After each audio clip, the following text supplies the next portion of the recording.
السلام علیکم ورحمۃ اللہ وبرکاتہ میری پیاری بہنوں اور بھائیوں، آج کا ہمارا موضوع اسلام میں جھوٹ کی سزا کے متعلق ہے۔ اسلام میں جھوٹ کی بہت بڑی سزا ہے، کیونکہ جتنا بڑا گناہ ہے سزا بھی اتنی ہی بڑی ہے۔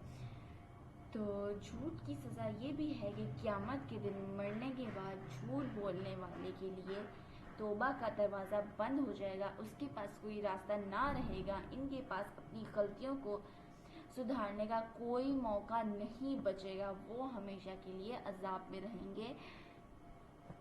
تو آج کے لیے اتنا ہی تھا، اس لیے آج کے عذاب سے ہمیں یہ پتہ چلتا ہے کہ جو ہے وہ مرنے والا جو جھوٹ بولنے والا شخص ہے اس کے پاس توبہ کا کوئی راستہ نہیں ہوگا۔ اس لیے ہمیں چاہیے کہ ہم دنیا میں ہی اپنے آپ کو سدھاریں، اپنی غلطیوں کو سدھاریں اور جھوٹ سے پرہیز کریں اور دوسروں کو بھی تلقین کریں۔ آج کے لیے اتنا ہی، اللہ حافظ۔